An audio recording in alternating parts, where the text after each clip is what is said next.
finally, after being consumed, engulfed, and drowned by merchandise, I am ready to shop. But I'm not just going to walk into one of these shops and pick something off the rack. Oh, no. I have a dress right here in a magazine. I'm going to have it custom made. Sam's the Tailor is an institution here in the home of the 24-hour suit. Shirt, skirt, top, or trousers, whatever the design of your dreams, Sam's can deliver. All right, so I was thinking this dress right here. So you want to cut on the bias? Yeah, just kind of here, so it's like one shoulder, maybe that little cap sleeve right there. Sure. You can do it. Yeah. You can make me the dress. Yep, exactly. Ready by this evening when you're coming down to your hotel, they will be there for you. This will be ready for me tonight. Yes. Wow. What's next? Now we have to give you a fitting. Okay. Sam's is a family business passed down 3 generations. More than 30 people daily get fit at Sam's, and many of them hail from the pages of the international who's who. Kings, princes, prime ministers, queens. If you don't have a suit from Sam, you really can't rule the world. Even the Queen of England has been here. I just love the fact that I now have something in common with the Queen of England. In 24 hours, Yes, I will ma'am. have a dress. Yes, ma'am. Fantastic. Thank See you. you soon. Thank you. In Hong Kong, shopping and food go hand in hand. And what else do you have time for when you're shopping than a quick stop at a noodle shop? Noodle dishes are popular in Hong Kong and served everywhere. But not all places make them like they used to. Local Michael Lam is going to give me an inside look at a dying culinary art of bamboo noodle making.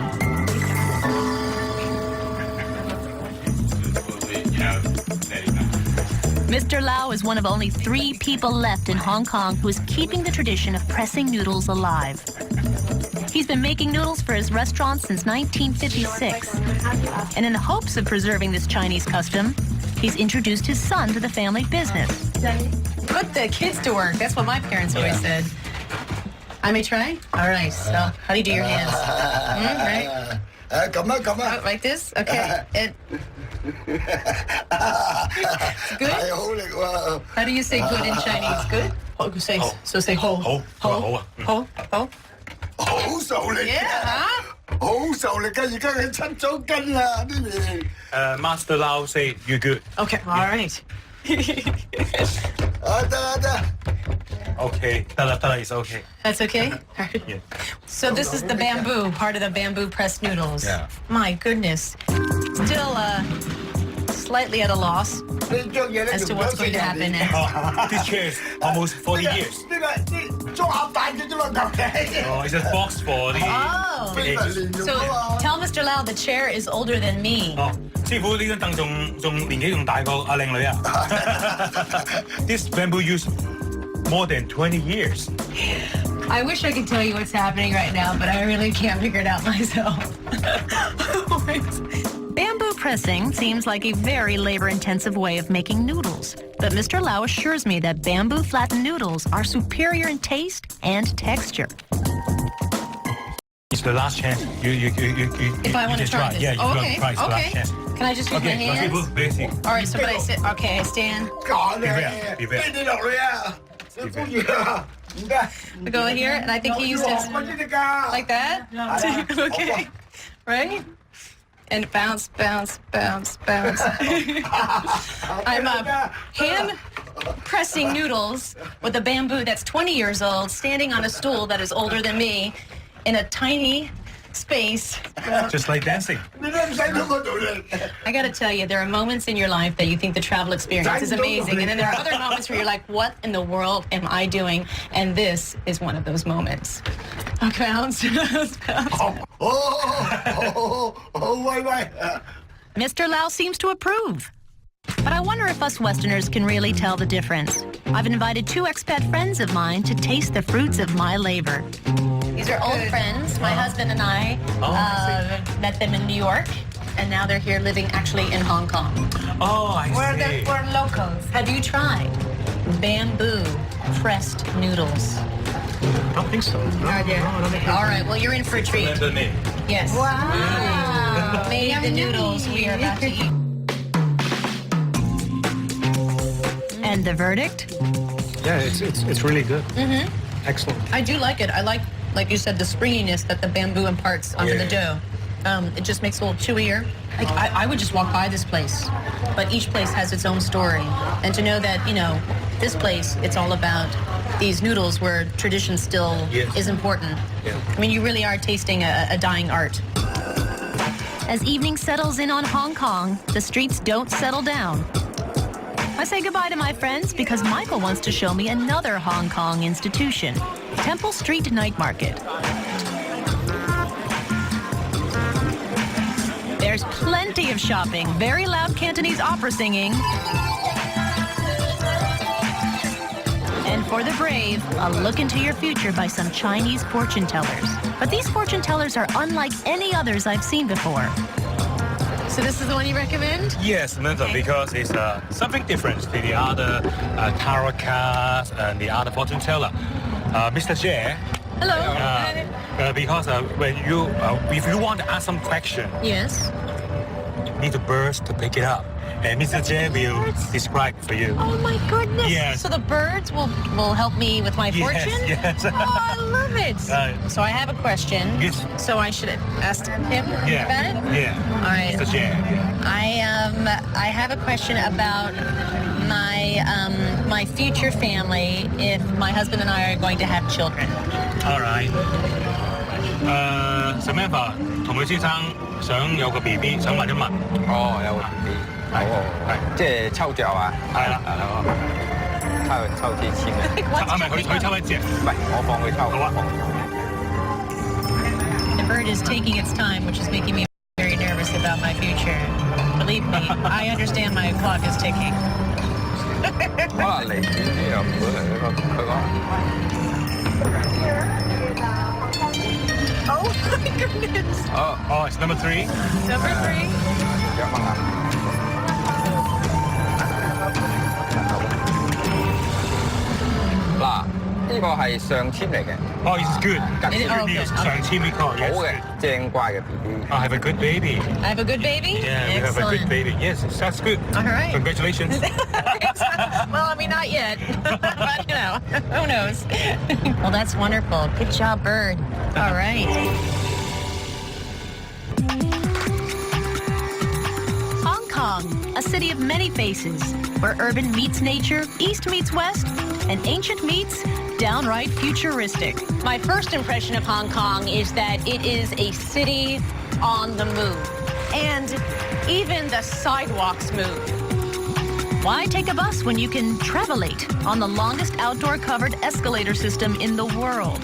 This near half-mile of mid-levels escalator was completed in 1993 to relieve traffic congestion along the narrow streets. I'm travelating, can you tell?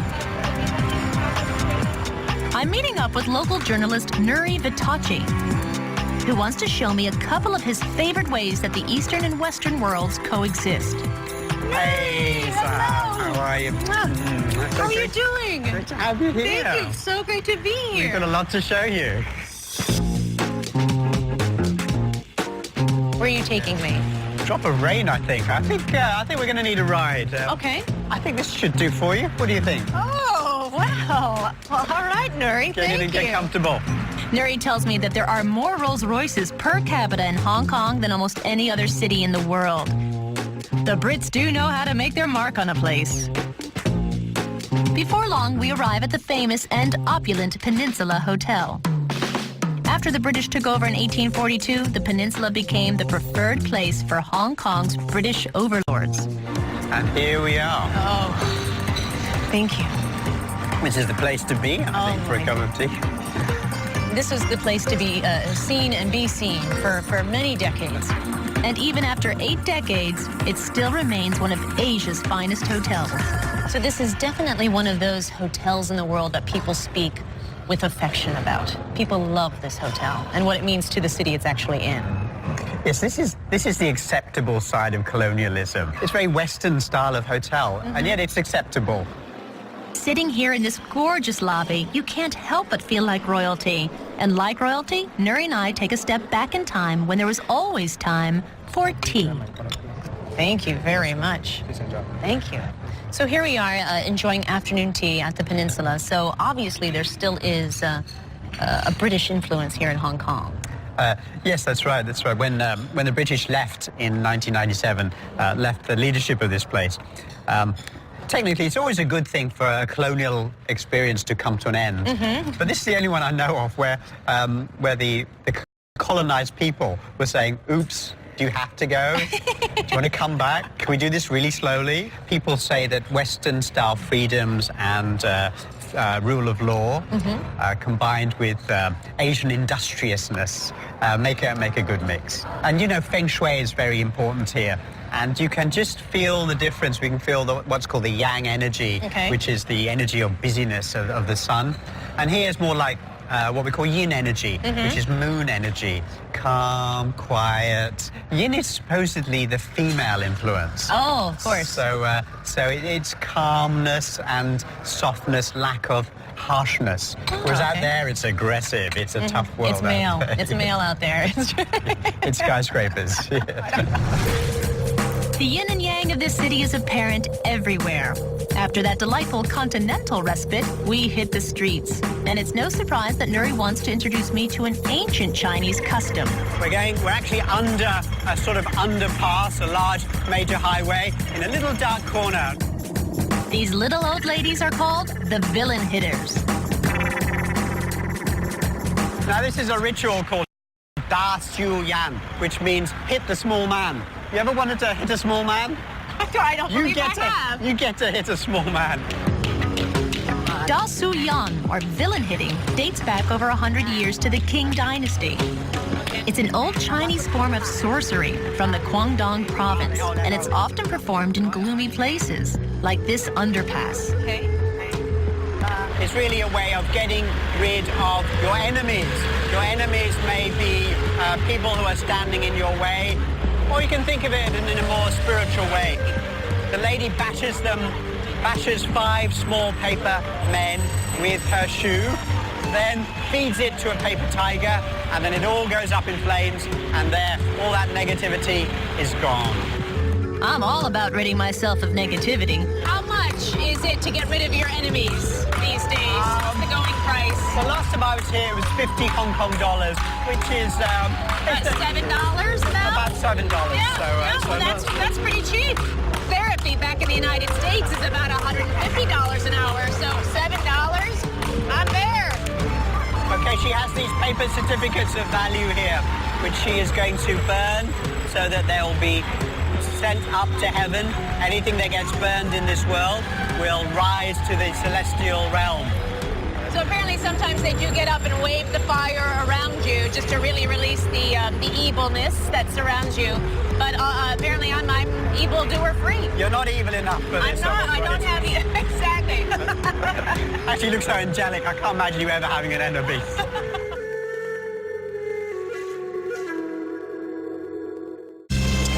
The busy streets of central Hong Kong give new meaning to crowded places. But of course in this city, there's another side to the hustle and bustle. With over 200 surrounding islands to explore, today I want to take in some fresh air and find out what's on these other islands. I've recruited Winnie Young, deputy editor for Hong Kong Magazine, to introduce me to one of Hong Kong's most visited islands, Lantau. Lantau is the biggest of Hong Kong's islands, but with a fraction of its population. A great way to take in this vast landscape is via the Nongping 360 cable car.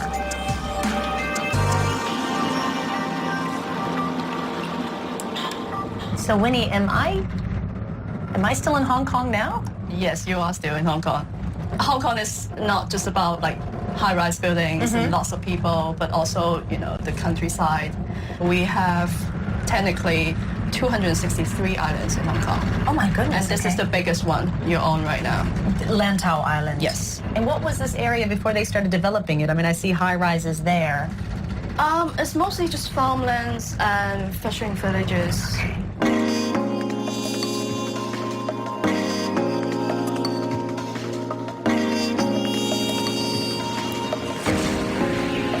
The heart of Lantau's past is on the water.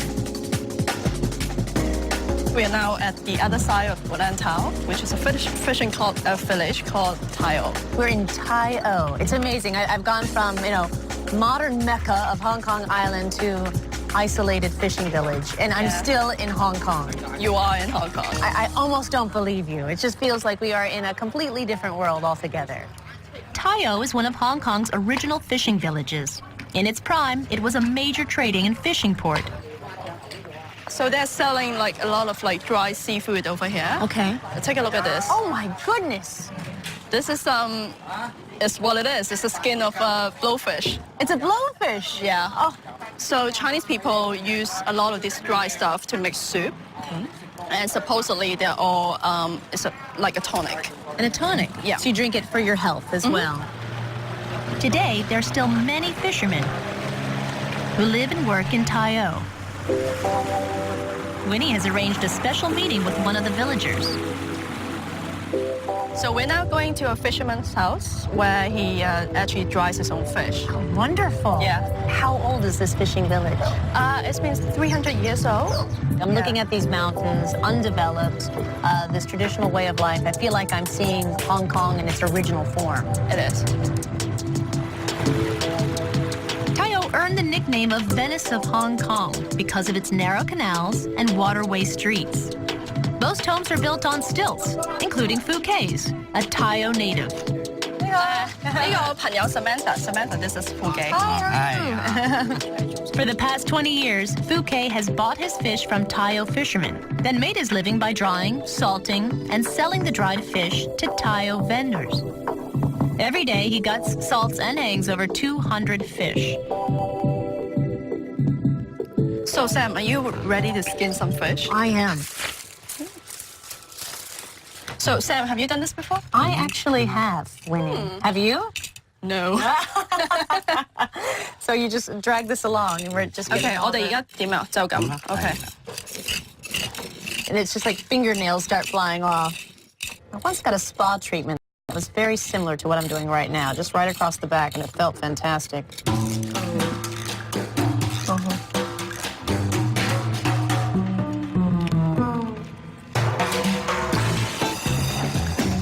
Wow, I had no idea that's how you can get the guts out of the fish. Oh, wow. Covering the fish in salt inside and out preserves the fish and starts the drying process. Do you eat this fish at all, or is it solely for making stock? We cook a lot of dishes with this. It could be cooked with vegetable, just stir fry. So it's simply to impart a flavor of the sea onto a dish. So they essentially sit here for 2 weeks just sunning themselves out, like they're like, on a deck of a pool. Yeah. This is what we would look like if we didn't wear SPF. Exactly. This actually would make a very good public service announcement. Don't look like a salted fish. Wear SPF.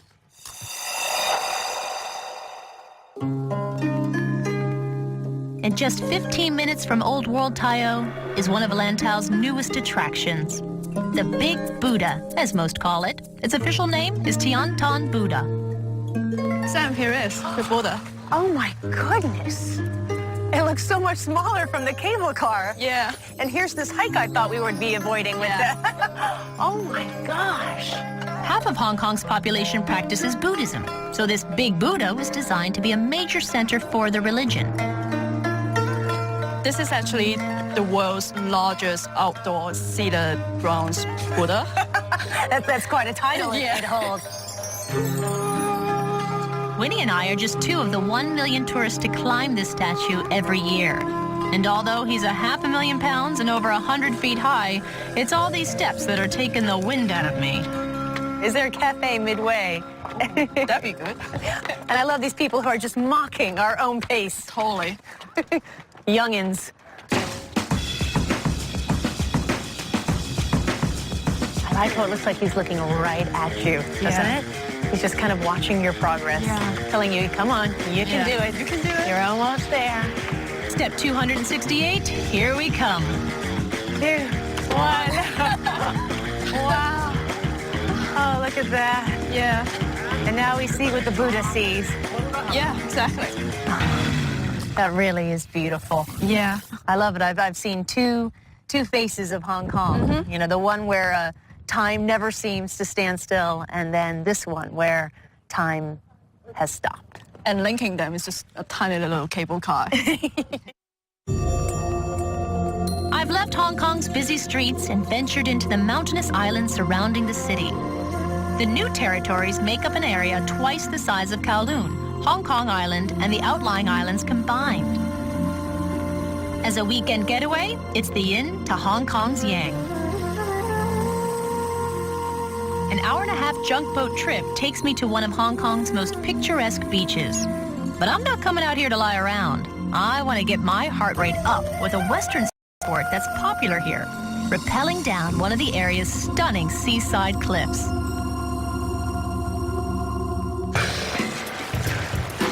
My adventure begins when I meet my guide, Will. We jump into our tender and head to shore before our half-hour hike to the cliffs. Here you are. This is Pak Laut.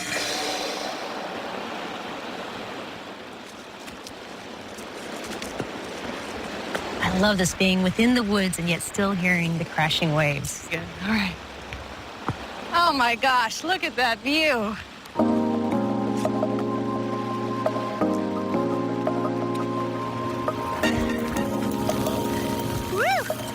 At the rate I'm going, I'm glad rappelling, or abseiling as the locals say, requires a harness.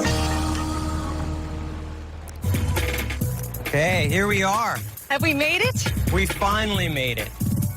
Tom, my rappelling guide, leads me through the safety measures. Do you want it really tight? Yeah, the tighter you have it, the more comfortable it will be once you're abseiling. So this is, I'm going to sort of sit into this. Yes, that's become a correct. chair. Okay.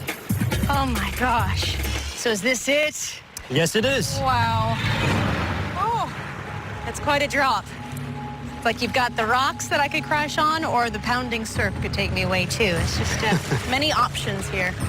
It's nice. Okay, I guess I'm ready. Ready? Yeah. Yes. How long have you been doing this? Please don't say since yesterday. 5 years. 5 years. Okay, that's a good enough time. Okay. This is one small step for man, one giant leap for Samantha Brown. Oh gosh. Keep down the rope out. Fantastic. You need to let some rope out before you do that. This is not the position you want to be in whilst hanging from a cliff with pounding surf below.